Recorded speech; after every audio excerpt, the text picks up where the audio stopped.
اسلام آباد مفاہمتی یادداشت کے تحت امریکہ کی جانب سے کیے گئے وعدوں کی پاسداری کو اب نئے ہرمز کھولنے کی شرط قرار دینے سے متعلق سوال پر کاظم غریب آبادی کا یہ کہنا ہے کہ یہ ایک ضروری شرط ہے اور محض یہ ایک شرط بھی کافی نہیں، ایران کی جانب سے کچھ اور پہلو بھی سامنے لائے جا رہے ہیں۔ اس کا مطلب یہ ہے کہ یہ جو صورتحال اس وقت ڈیولپ ہو رہی ہے یہ بہت ہی زیادہ اہمیت کی حامل ہے۔ اگر ہم غور کریں تو حقیقت میں اس وقت امریکہ کے پاس اور امریکن پریزیڈنٹ ڈونلڈ ٹرمپ کے پاس آپشنز ختم ہو چکے ہیں۔ ان کے پاس اس کے علاوہ اور کوئی آپشن نہیں ہے کہ وہ ایران کے ساتھ سفارتی طریقے سے معاملے کو حل کرے، کیونکہ سیاسی محاذ پر وہ شکست کھا چکے ہیں۔ جنگی محاذ پر بھی ایران نے امریکہ کو دھول چٹا دی ہے، اور اب خود امریکہ اس بات کو تسلیم کرنے پر مجبور ہو چکا ہے کہ اس کے لانگ رینج میزائلز اور اس کے ایئر میزائل ڈیفنس سسٹم کے لیے انٹرسیپٹر میزائلز ختم ہو چکے ہیں۔ اس وقت امریکہ ایران کے حوالے سے زمینی لڑائی لڑنے کی پوزیشن میں بھی نہیں ہے، اور اگر وہ زمینی لڑائی لڑتا ہے تو اس کے فوجی مریں گے، ان کے تابوت واشنگٹن جائیں گے، اور امریکہ کو مزید فوجی بھی طلب کرنا پڑیں گے، اور وہ مزید فوجی بھی تابوتوں میں ہی واپس واشنگٹن جائیں گے۔ اس کا مطلب یہ ہے کہ امریکہ کے اوپر اس وقت ایران سے زیادہ دباؤ ہے۔ ایران کے اوپر بھی دباؤ ہے کیونکہ ناکہ بندی کی وجہ سے، جو بحری ناکہ بندی امریکہ کی جانب سے کی گئی ہے، اس کی وجہ سے ایران کی تیل کی تجارت بھی آلموسٹ رک چکی ہے، اور ایران کا ڈارک فلیٹ بھی اس وقت ان ایفیکٹو ہو چکا ہے۔ لیکن ایران اس وقت ایک ایسی پوزیشن پر ہے جس کی بنیاد پر وہ اپنی ٹرمز اینڈ کنڈیشنز کو زیادہ بہتر انداز میں ڈکٹیٹ کرا رہا ہے، اور یہی وجہ ہے کہ سینٹ کام کی جانب سے ایک ای میل، جس پر میں نے ایک ویڈیو میں آپ کے ساتھ ذکر کیا تھا CNN کی رپورٹ کے مطابق، جس میں کہا گیا ہے کہ جناب تخلیقی آئیڈیاز دیں کیونکہ ہم روایتی جنگ میں ایران کو شکست دینے میں ناکام ہو چکے ہیں۔ اہم بات یہ ہے کہ اس سارے پرسپیکٹو کے اندر یہ جو میں نے آپ کو ماضی کی چند باتیں بتائی ہیں، اس کا بنیادی مقصد یہ ہے کہ موجودہ صورتحال کا ہم احاطہ کر سکیں اور یہ دیکھ سکیں کہ یہ جو اسلام آباد میمورینڈم آف انڈرسٹینڈنگ ہے، جس پہ مسعود پزشکیان صاحب کی جانب سے واپسی کا اعلان کرتے ہوئے اسے ایرانی خارجہ پالیسی کی بنیاد قرار دیا گیا ہے مستقبل کی، اس میں ایسے کون سے 5 پوائنٹس ہیں جو کہ سب سے زیادہ اہمیت کے حامل ہیں۔ میرے نزدیک اس میں جو ایک امپورٹنٹ نقطہ ہے وہ اس کا آرٹیکل 8 ہے۔ آرٹیکل 8 کے اندر جو یہ اسلام آباد میمورینڈم آف انڈرسٹینڈنگ ہے، اس میں کہا گیا ہے کہ تعمیر نو اور معاشی امداد، یعنی امریکہ علاقائی شرکاء کے ساتھ مل کر ایران کی تعمیر نو اور معاشی ترقی کے لیے $300 ارب کے منصوبے کا فریم ورک طے کرے گا۔ اس کا مطلب یہ ہے کہ ایران یہ سمجھتا ہے اور دنیا کو یہ بات باور کرانا چاہتا ہے کہ ایران جارحیت کا شکار ہوا ہے، اور جار ملک کو ایران کے اندر ہونے والی تباہی کا جو ازالہ ہے وہ کرنا پڑے گا، اور اس کے لیے $300 ارب ایران کے اندر تعمیر نو میں خرچ کرنا پڑیں گے۔ اگر ہم دوسرے ایسپیکٹ کی بات کریں تو اس آرٹیکل کے اندر جو ہے وہ آرٹیکل 10، وہ اس میں یہ بات کہی گئی ہے، جو دوسرا آرٹیکل ہے، کہ ایران اپنے اس موقف کا اعادہ کرتا ہے کہ وہ ایٹمی ہتھیار نہیں بنائے گا، نیز یورینیم کی افزودگی اور ذخائر کے مستقبل کا فیصلہ IAEA کے فریم ورک میں باہمی اتفاق سے ہوگا۔ حتمی معاہدے تک ایران اپنے ایٹمی پروگرام میں کوئی نئی پیش رفت نہیں کرے گا، اور امریکہ کوئی نئی پابندیاں یا مزید فوج تعینات نہیں کرے گا۔ اگر ہم اس نقطے کو دیکھیں تو اس میں ایران نے اس بات کا اظہار کیا ہے کہ وہ ایٹمی ہتھیار بنائے گا، نہ ہی ایٹمی ہتھیار خریدے گا۔ ایران نے نیوکلیئر مٹیریل کے خاتمے پر بات چیت پر آمادگی کا اظہار کیا ہے، البتہ ریسرچ پرپزز، نیوکلیئر میڈیسنز اور ایٹمی ریئیکٹرز کے لیے فیول کی تیاری کے لیے جو یورینیم انریچمنٹ ہے وہ جاری رہے گی۔ البتہ امپورٹنٹ بات یہ ہے کہ اس میں ایران کی جانب سے یہ اظہار کرتے ہوئے اس بات کا ذکر بھی کیا گیا ہے کہ امریکہ ایران کے اوپر کوئی نئی پابندیاں یا اس ریجن کے اندر یعنی ایران کے ساتھ جو منسلک عرب ممالک ہیں وہاں پر مزید فوج بھی تعینات نہیں کرے گا۔ اس کا مطلب یہ ہے کہ ایران ایک ایسے نئے ریجنل فریم ورک کی جانب پیش قدمی کرنا چاہتا ہے جس کی بنیاد پر خلیجی ممالک کے اندر جو سیکیورٹی کے ایشوز ہیں ان کو امریکہ کے ذریعے حل کرنے کی بجائے ریجنل فریم ورک کے ذریعے ان تمام ایشوز کو ایڈریس کیا جائے۔ اسی طریقے سے یہ جو اسلام آباد میمورینڈم آف انڈرسٹینڈنگ ہے اس کا آرٹیکل 4 یہ کہتا ہے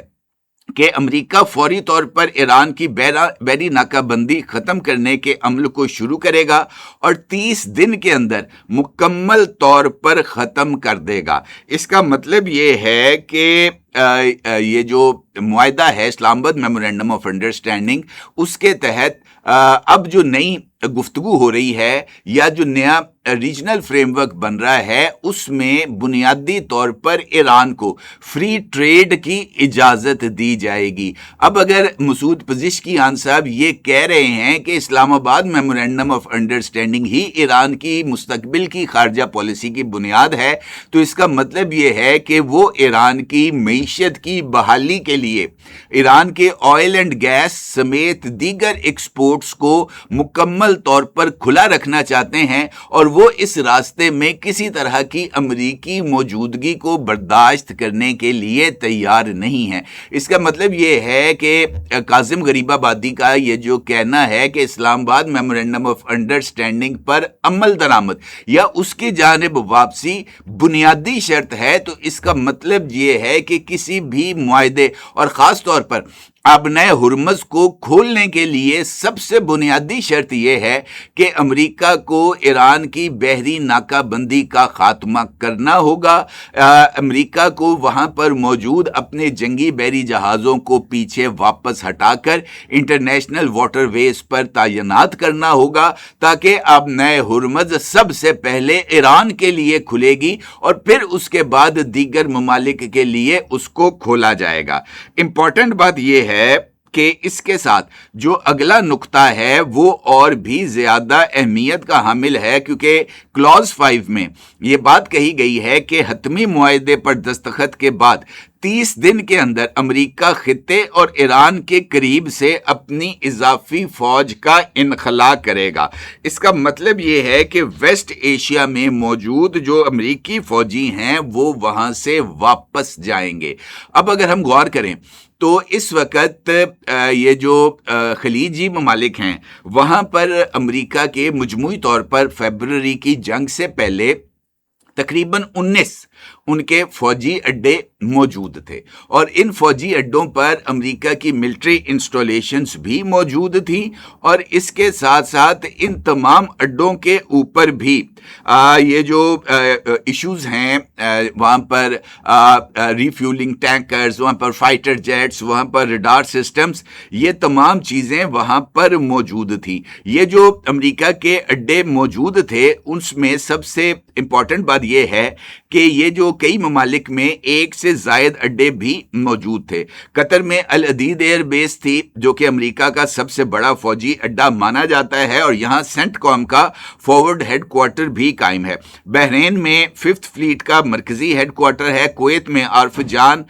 کیمپ میں امریکہ کی زمینی افواج کا مرکزی لاجسٹک سینٹر ہے اور اس کے ساتھ ساتھ علی السالم ایئر بیس ہے اور کیمپ بیورنگ میں فوجیوں کی تعیناتی اور تربیت کا اڈا بھی ہے۔ متحدہ عرب امارات میں الزفرہ ایئر بیس اور جبل علی پورٹ پر بھی امریکی فوجی موجودگی تھی۔ سعودی عرب میں پرنس سلطان ایئر بیس پر امریکہ کے پیٹریاٹ اور تھائیڈ میزائل ڈیفنس سسٹم اور ایئر ڈیفنس یونٹس تعینات تھے اور یہاں پر بھی امریکی ایئر ریفیولنگ ٹینکرز بھی موجود تھے۔ اس کے ساتھ ساتھ اردن میں مفاقل سرتی ایئر بیس، شام اور عراق کے سرحدی علاقوں میں فضائی آپریشنز اور انٹیلیجنس مشنز کے لیے ایک مرکزی اڈا تھا۔ عراق کے اندر الاسد ایئر بیس اور اربیل ایئر بیس میں بھی امریکہ نے اپنے فوجیوں کو تعینات کر رکھا تھا۔ اس وقت صورتحال یہ ہے کہ 19 میں سے جو اس وقت امریکہ کے آپریشنل اڈے موجود ہیں وہ محض 3 ممالک میں ہیں، ان میں سے بحرین ہے، کویت ہے اور اردن ہے۔ اس کے علاوہ باقی مڈل ایسٹرن کنٹریز نے اپنے جو اڈے ہیں ان کو ایران کے خلاف استعمال کرنے سے روک دیا ہے، اور یہاں پر موجود جو امریکہ کے ملٹری اثاثے اور فوجی تھے ان کو اردن اور اسرائیل منتقل کر دیا گیا ہے۔ اس کا مطلب یہ ہے کہ ایران کی جانب سے اس بات کا اظہار کر دیا گیا ہے کہ مستقبل کے اندر خلیجی ممالک کی جو سیکیورٹی ہے اس میں خلیجی ممالک کے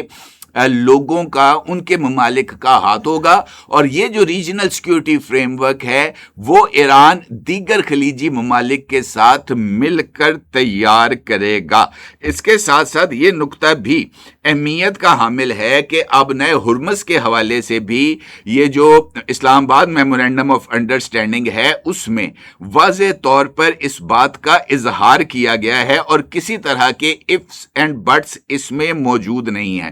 ایران 60 دن کے لیے خلیج فارس سے خلیج عمان تک تجارتی جہازوں کو محفوظ اور بلا معاوضہ آمد و رفت کو یقینی بنائے گا۔ اس کے ساتھ کہا گیا ہے کہ ایران سلطنت عمان اور دیگر ساحلی ممالک کے ساتھ مل کر اب نئے ہرمز کے مستقبل کے انتظامی اور سمندری امور پر بات چیت کرے گا۔ یعنی ایران نے اس بات کا ذکر کیا ہے کہ وہ اکیلا اب نئے ہرمز کے معاملات کو تو ڈیفینیٹلی دیکھے گا، لیکن اس میں کیا طریقہ کار طے کیا جانا ہے اس میں تمام سٹیک ہولڈرز کو شامل کیا جائے گا، اور یہی وجہ ہے کہ اب نئے ہرمز کے لیے پرشین گلف اسٹیٹ اتھارٹی کو قائم کیا گیا ہے۔ ایران اور عمان اس میں موجود ہیں، اور اسلام آباد میمورینڈم آف انڈرسٹینڈنگ میں فیس کی وصولی کا آپشن رکھا گیا ہے، یہ کہتے ہوئے کہ ابتدائی 60 دن کے اندر یہ بلا معاوضہ ہوگی، اور اس کے بعد یہ معاملات جو یہاں سے پیسے اکٹھے ہوں گے وہ دیکھا جائے گا کہ وہ کس طریقے سے دیگر ساحلی ممالک کے ساتھ مل کر ان کا استعمال کیا جانا ہے۔ اب ہم اگر پاکستان کے پرسپیکٹو سے اب بات کریں تو یہ بات اہمیت کی حامل ہے کہ یہ بار بار ذکر کہ اسلام آباد میمورینڈم آف انڈرسٹینڈنگ، اس کا مطلب یہ ہے کہ ایران مستقبل کا جو ریجن کا ایک نیا سیکیورٹی ارینجمنٹ کو آرکیٹیکٹ کر رہا ہے اس میں پاکستان کا بڑا امپورٹنٹ رول ہے، خاص طور پر اس انڈرسٹینڈنگ کے بعد جس میں ایران کی جانب سے اس بات کا اظہار کیا گیا ہے کہ ایران نہ ایٹم بم بنائے گا نہ ہی ایٹم بم کسی تیسرے ملک سے حاصل کرے گا۔ اس کا مطلب یہ ہے کہ ریجنل ممالک کو یہ بات باور کرائی گئی ہے کہ ایران ایٹمی امبیشنز نہیں رکھتا، تاکہ مڈل ایسٹ کے مختلف ممالک کے اندر یہ جو اٹامک ریس ہے اس کا آغاز نہ ہو، لیکن وہ اپنی اس سیکیورٹی فریم ورک میں ایک ایسے اسلامی ملک کو رکھنا چاہتا ہے جس کے پاس نیوکلیئر پاور ہو، یعنی وہ پاکستان کی نیوکلیئر پاور کو پورے مڈل ایسٹ اور ویسٹ ایشیا کے لیے ایک نیوکلیئر امبریلا کے نیچے لانا چاہتا ہے، تاکہ مستقبل کے کسی بھی اسرائیلی جارحیت کے حوالے سے یہ جو امبریلا ہے یہ تمام ریجنل ممالک کو سیکیور کر سکے۔ اس کا مطلب یہ ہے کہ مستقبل کے سیکیورٹی منظر نامے میں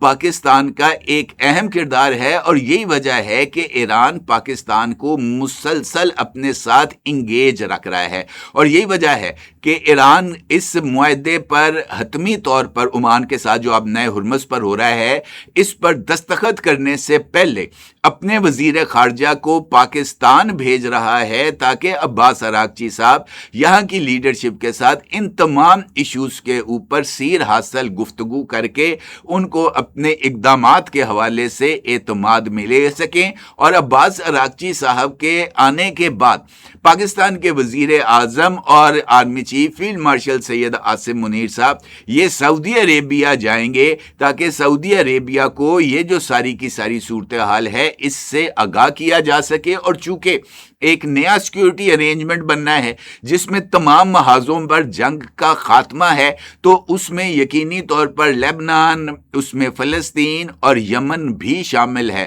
اس کا مطلب یہ ہے کہ یہ جو وزٹ فیلڈ مارشل اور وزیر اعظم صاحب کا ہوگا، جس میں وہ سعودی عرب کے ولی عہد جناب محمد بن سلمان صاحب سے ملاقات کریں گے، اس میں اس نئے سیکیورٹی ارینجمنٹ اور اس کے تمام ایسپیکٹس کے اوپر بھی سیر حاصل بحث کی جائے گی۔ مجھے ایسے لگتا ہے کہ یہ جو تمام ڈیولپمنٹس ہو رہی ہیں، اس کے اندر ایران اپنی پوزیشن کو نہ صرف مستحکم کر رہا ہے، بلکہ وہ اپنے ساتھ دیگر خلیجی ممالک ما سوائے 2 یا 3 ممالک کے، ان کو اچھے انداز میں اپنے ساتھ انگیج بھی کر رہا ہے، جو کہ مستقبل میں زیادہ اہمیت کا حامل ہوگا۔ اور اسلام آباد میمورینڈم آف انڈرسٹینڈنگ ایران کی خارجہ پالیسی کی بنیاد بننے کا مطلب یہ ہے کہ ایران کی نئی خارجہ پالیسی کے اندر اسلام آباد بھی ایک اہم ستون کے طور پر سامنے آئے گا۔ اپنی جگہ ضرور اظہار کیجیے گا۔ آپ کا بہت شکریہ۔ اللہ حافظ۔ 999 کمیونیکیشن، ڈیجیٹل میڈیا اور یوٹیوب چینلز کی دنیا میں بڑی کامیابیاں سمیٹنے کے بعد اب ویب نیوز، ویب چینل اور یوٹیوب نیوز چینل کی طرف قدم بڑھا رہا ہے، جس کے لیے ہمیں ملک بھر میں رپورٹرز کی ضرورت ہے۔ خواہش مند حضرات و خواتین نیچے دیے گئے نمبر پر رابطہ کریں۔ What's app +92 309 1226 999۔